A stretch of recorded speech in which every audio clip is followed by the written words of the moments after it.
사랑하는 CBS 시청자 여러분 안녕하십니까. 윤석전 전 목사입니다. 오늘 또 성서의 땅을 가다 바로 아름답게 여러분에게 이해가 넘치도록 해설해 주실 홍선아 박사님 그리고 조경칠 박사님 모시겠습니다. 오셔서 감사합니다. 예수님은 우리 인류 구원 사역을 위해서 골고다에서 십자가에 피 흘려 죽으시고 우리를 죄에서 구원하셨습니다. 우리가 항상 생각하고 말하고 그리고 항상 듣던 그 골고다, 예수 그리스도께서 고통당한 골고다의 현장, 그 무덤의 현장, 주님이 죽으신 그 무덤은 어디지? 그 무덤에서 주님이 부활하실 때 얼마나 찬란한 영광이 있을까 하는 그 무덤의 장소, 골고다의 장소로 우리 한번 가보시겠습니다. 화면을 보시겠습니다. 비아 돌로로사 마지막 코스인 성묘교회는 예수께서 십자가 처형을 당하신 해골 언덕인 골고다에 세워졌다.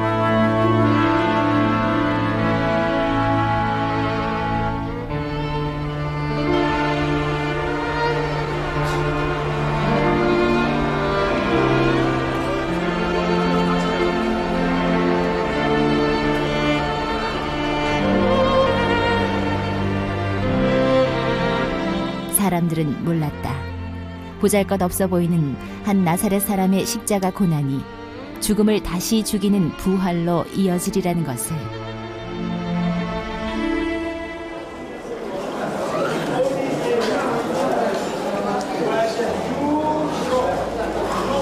바로 이 자리가 주님이 십자가에 못 박히신 자리네요.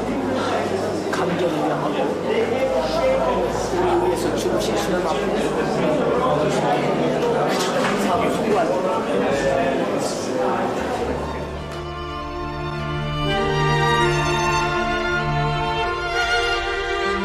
골고다는 예수께서 흘리신 피로 붉게 물들었다.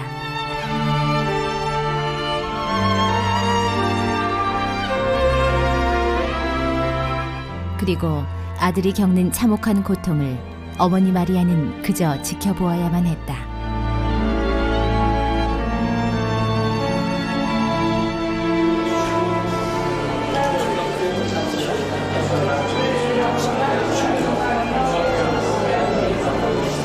완전한 사랑, 그것은 다른 사람을 위해 온전히 자신을 내어주는 것이리라.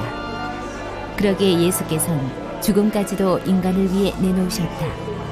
인류의 모든 죄악을 자신의 몸에 쏟아 부으셨던 것이다.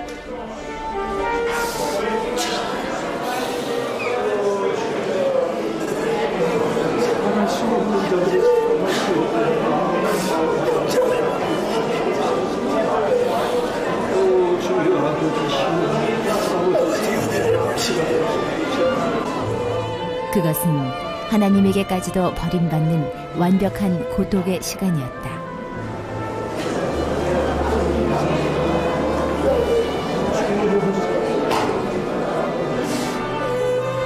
그 순간에도 사람들은 네가 유대인의 왕이면 너나 구원하라 하며 예수님의 사랑을 짓밟았다.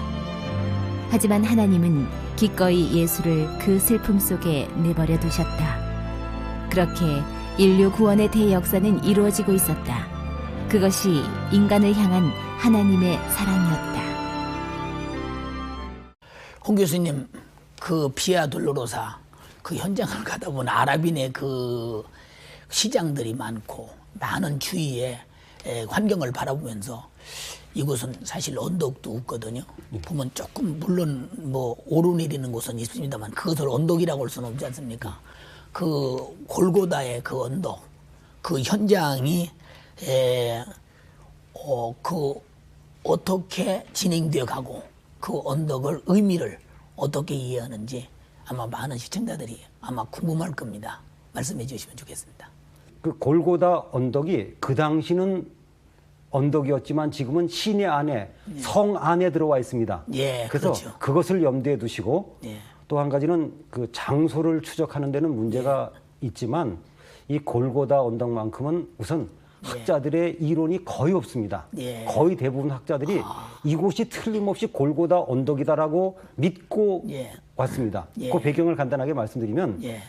참 그 감사한 것은 그 유명한 콘스탄틴 대제의 어머니 헬레나가 믿음이 있는 여인이었거든요. 예, 예. 그래서 324년에 그곳에 가서 그곳 주교한테 부탁을 했답니다. 예. 골고다 언덕을 좀 찾아주시오. 예. 그래서 그 지역에서 찾았답니다. 아하. 십자가도 찾고 고고학 유물을 찾았답니다. 예. 그런데 문제는 뭐냐? 그 로마 황제들이 로마 반란 후에 예. 예루살렘을 특별 군사 지역으로 묶어가지고 아하. 관리한 거죠. 예. 그리고 그 골고다 언덕 자리를 무너뜨리고 예. 그 위에다가 신전을 지었습니다. 아하. 그러니까 주피터, 비너스 신전을 지었습니다. 아하. 신전이 있는 거예요. 예. 근데 참 감사한 것은 그 덕분에 골고다 그 지역이 보존된 겁니다. 아하. 다른 게 못 들어쓰고 신전인데. 아하. 그래서 이 어머니가 황제한테 부탁을 했답니다. 예. 황제가 어머니 말씀인데 그래가지고 그것을 다 부숴버리고 예. 그 자리에다가 처음으로 그 예배당을 지었답니다. 야. 근데 규모가 보면요 대단합니다.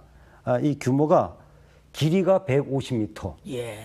폭이 75m였습니다. 예. 상당히 크더군요. 예, 그래서 그때부터 이제 물론 계속해서 파괴되고 다시 짓고 그랬지만은 예. 지금까지 보존돼 온 거죠. 그래서 지금 그 지어 있는 이 건물도 계속 보수를 하는데 1961년부터 보수해서 지금도 보수 중입니다. 어쨌건 골고다 언덕은 거의 의심하지 않을 장소로 보셔도 정확합니다. 그 당시 십자가로 당하는 그 형벌의 의미는 왜 그때 십자가로 그 형벌을 예수님이 당하시고 죽으셨을까 하는 그런 의문을 갖게도 되거든요. 조 교수님께서 그 신학적으로 좀 이해가 되도록 말씀해 주시면 시청자들이 아하 십자가는 저런 의미가 있구나 많이 깨닫게 될 것입니다. 원래 이 십자가 처형은 페르시아에서 유래된 것인데요. 예, 로마 시대에도 로마 사람들이 십자가 처형을 받아들여서 예, 그 아주 잔인한 범죄를 저지른 노예들 또 아주 무거운 도둑질을 한 사람들 예. 그리고 무엇보다도 정치적인 반역을 한 사람들을 이 십자가형에 처형을 했습니다. 그러나 로마 시민권을 가지고 있다든가 예. 정상적인 시민들에게는 이 십자가 처형을 적용하지 않았습니다. 이 십자가 처형의 방식을 보면 원래 이렇게 그 세로로 묶여져 있는 큰 기둥은 예. 처형 장소에 이미 오래전부터 박혀 있고 십자가 처형을 당한 사람이 지고 가는 것은 원래 이 가로로 된 막대기를 예. 이렇게 묶어서 지고 올라갔고 예. 그리고 처형 장소로 가는 동안에 그 죄수 목에는 그 죄의 형 이름, 죄의 이름이 붙은 팻말을 붙이고 그리고 채찍질 당해 가면서 이렇게 처형 장소로 올라가게 되어 있지요. 예. 주로 십자가에 매달리면 예. 이제 죄인은 목마름, 또 이렇게 순환기 장애 이런 것으로 이제 죽게 되는데요. 예. 이게 단시간 내에 죽는 게 아니고 예. 경우에 따라서는 며칠씩 십자가에 매달려서 사투를 벌이다가 마지막에 이렇게 비참하게 죽어가는 아주 잔인한 형벌입니다. 예. 우리 십자가에 매달려 있는 동안은 이제 뭐 독수리라든가 이런 짐승들이 와서 그 살을 파먹기도 하고요. 그렇기 때문에 인간이 만들어 놓은 사형 방법 중에서 가장 잔인한 사형 방법이었다 이렇게 볼 수 있습니다. 예수께서 하필이면 왜 그런 중죄의 십자가를 짊어져야 했는지 그 의미를 아마 많은 분들은 그냥 십자가라고 말지 의미에 대해서는 잘 모르실 것입니다. 그 의미를 좀 설명해 주시면. 예수는 십자가에 달려야 할 수밖에 없었습니다. 예. 왜냐하면 신명기 9절에 의하면 하나님의 저주를 받아서 죽어야 됐거든요. 예. 예수는 하나님의 저주를 받아서 죽은 것입니다. 예.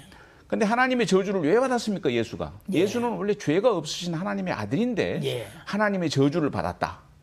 바울은 여기서 엄청난 진리를 깨닫습니다. 예. 다시 말하면 죄인인 인간이 매달려야 될 저 나무에 예. 죄인을 대신해서 하나님이 대신 예수님이 대신 하나님의 저주를 받았다는 것이죠. 예.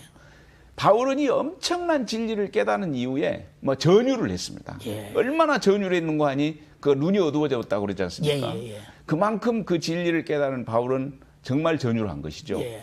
바울이 죄인인 내가 하나님의 저주를 받아서 매달려야 될 저 십자가에 나를 대신해서 예수께서 하나님의 저주를 받아서 저 십자가에 매달렸구나. 아멘. 이걸 깨닫는 순간 바울은 인생이 180도 변했습니다. 예. 예수를 믿는 사람을 잡아 죽이려고 하던 바울이 그 진리를 깨닫는 순간 예수를 위해서 예. 스스로 순교의 죽음을 마다하지 않는 인간으로 180도 변화됐다는 것을 우리가 볼 수가 있습니다. 예. 이것이 예수가 십자가에 매달려 죽어야 했던 아주 중요한 이유라고 이렇게 볼 수 있겠습니다. 이번에는 예수님께서 십자가에 그 못 박혀 죽으신 그 장소, 바로 그 옆에가 성묘교회 아닙니까?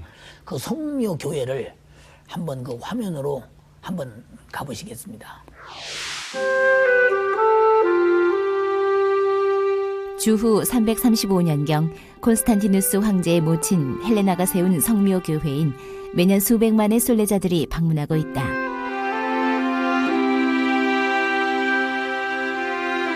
예수께서 운명하시는 순간 일어난 지진 때문에 갈라졌다는 바위 위로는 두 강도와 함께 예수님이 달렸다고 추정되는 십자가 자리가 있다.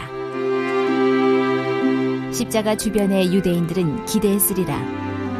엘리야가 와서 예수를 구하는 것을 목격하기를. 그러나 예수님은 다 이루었다는 말씀만 남기고 숨을 거두셨다. 그리고 예수님의 몸이 잠시 머물렀던 빈 무덤에는 지금도 수많은 사람들이 찾아오고 있다. 이 빈 무덤은 아리마대 요셉이 직접 바위를 뚫어서 만든 것인데 주후 325년 콘스탄티누스 황제의 모친 헬레나에 의해 거의 손상 없이 발견되었다고 한다.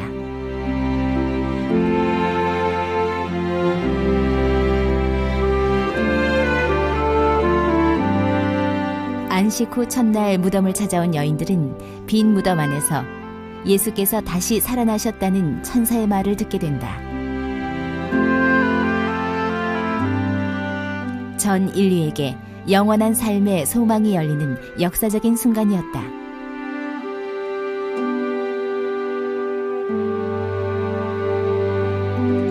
부활한 예수를 믿는 사람들, 그들은 이미 영생을 얻은 자들이다.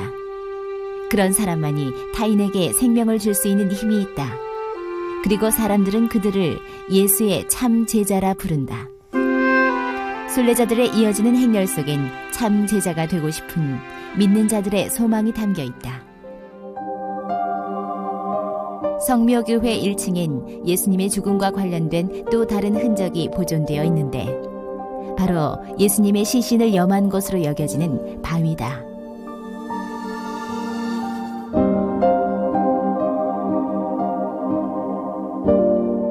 아리마대 사람 요셉이 빌라도에게 예수의 시신을 거두게 해달라고 청했고 허락을 받아 시신을 내린 곳이 이 바위라고 전해진다. 그 아리마대 요셉이 묻힌 무덤은 고대 유대인의 묘처럼 암벽을 깎아 만들었는데 예수님의 묘 근처에 자리 잡고 있다.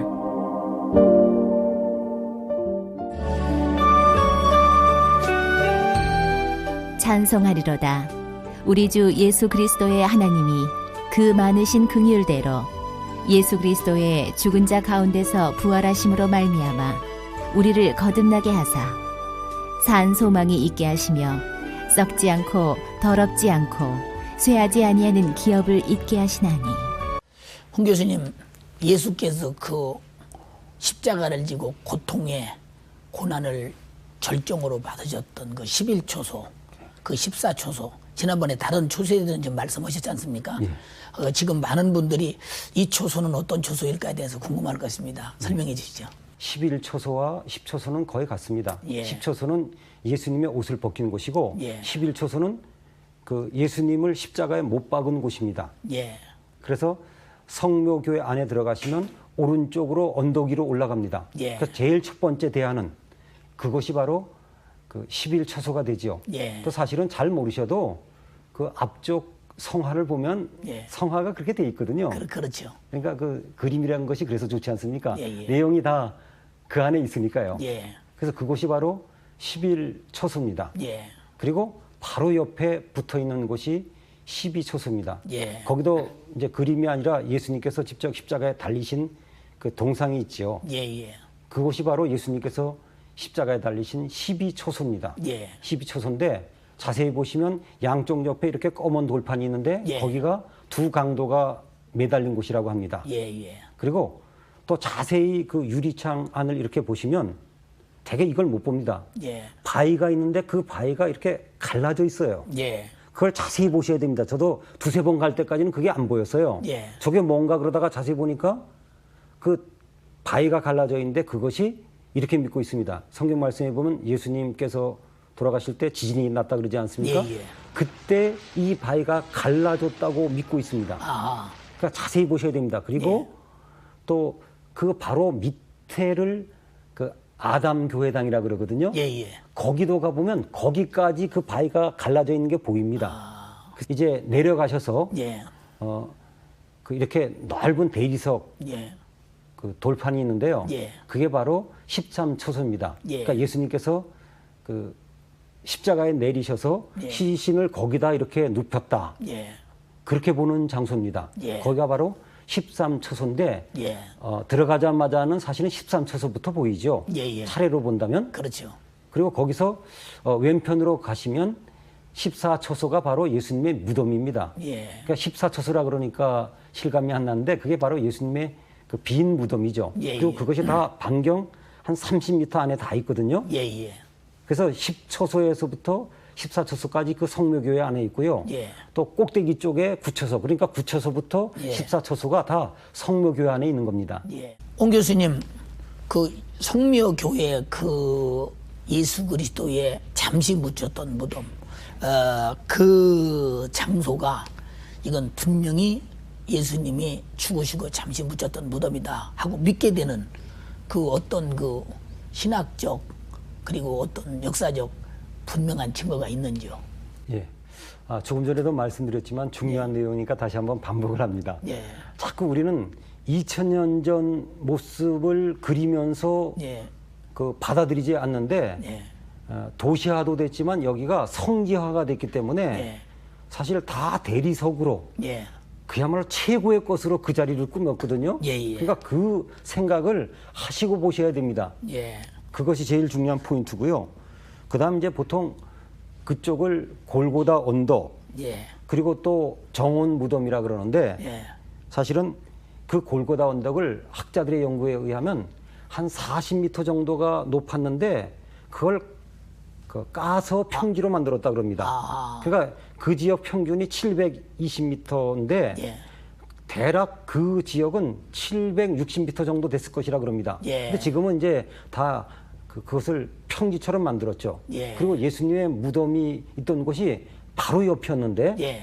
그 정원 있던 그쪽들을 다 이렇게 메워서 예. 평지처럼 만들었다고 봅니다. 예. 학자들의 연구에 의하면. 예. 그러니까 그 당시 모습과는 너무 달라졌죠. 예수님의 그 빈 무덤을 들어갈 때 예. 방이 두 개가 있습니다. 예. 첫 번째 조그만 방이 있는데 그 방은 천사들이 있었던 방이라 그럽니다. 아. 그리고 더 안쪽으로 들어가면 2m의 조그만 방이 있는데 대리석이죠. 예, 그렇죠. 거기를 예수님의 시신을 놓았던 자리라고 봅니다. 조 교수님, 예수께서 십자가에 달려 마지막 죽으시고 참 영혼이 떠나니라 할 때 그 성소와 지성소 사이의 휘장이 쫙 찢어졌다고 되지 않았습니까? 물론 그의 답변을 히브리서에 말하고 있습니다만은 그 많은 사람들은 그 휘장 찢어진 데에 대한 신학적 의미와 복음적 의미를 더 깊이 알고 싶을 것입니다. 교수님 말씀해 주시죠. 구약 성서에 보면 성소 혹은 성전에는 지성소와 성소를 나누는 두꺼운 휘장이 쳐져 있었습니다. 예. 이 지성소에는 하나님이 계시는 곳이다 예. 이렇게 믿었거든요. 그러니까 거룩하신 하나님이 계시는 곳에 예. 죄인인 인간이 접근할 수 없는 것이죠. 예. 그 들어가는 순간 인간은 즉사한다 이렇게 이야기하고 있죠. 이제 그 사건은 그 모세가 광야에서 성막을 질 때부터 내려온 전례죠. 그렇죠. 그런데 이제 예수께서 십자가에 달려 죽으실 때 그 성소와 지성소를 구분하는 그 두꺼운 휘장이 완전히 찢어졌다 그런 얘기죠. 인위적으로 찢은 것이 아니고. 그렇죠. 찢어졌다라고 하는 말은 지성소와 성소의 구분이 없어졌다라고 하는 말이죠.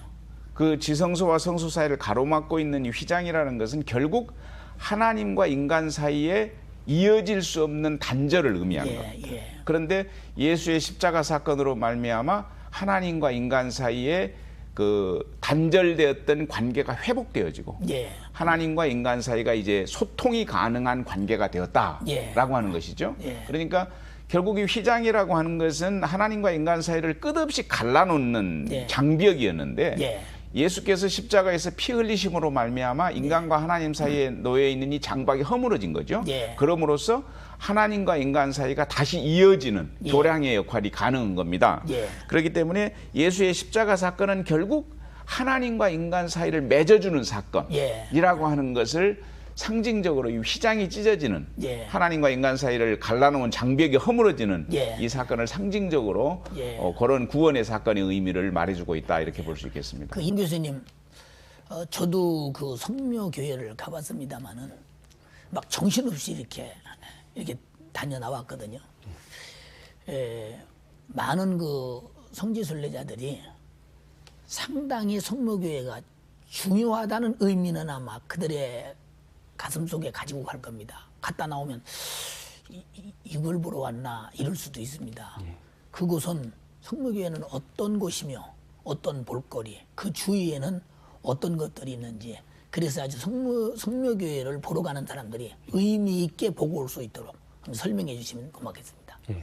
먼저 성묘교회라고 하는 단어가 문제더라고요. 예. 저도 뭐 이렇게 센스가 없어가지고 성묘교회가 뭔가 예. 이렇게 풀이하니까 간단해요. 예. 예수님 무덤교회 예, 예배당. 예배당. 그다음에 또 한 가지, 예전에는 그렇게만 부르지 않았거든요. 예. 예수님 부활 기념 교회 예배당. 예, 그렇죠. 부활하신 예, 그것도 되잖아요. 근데 왜 자꾸 그 무덤만 생각하는지. 예. 그렇게 이름 풀이하니까 예. 그래서 저는 그래, 성모교회라고 그러지 말고 예수님 무덤교회라고 좀 설명을 하면 될 텐데 그런 설명을 안 해서 예. 더 혼돈이 됩니다. 예, 예.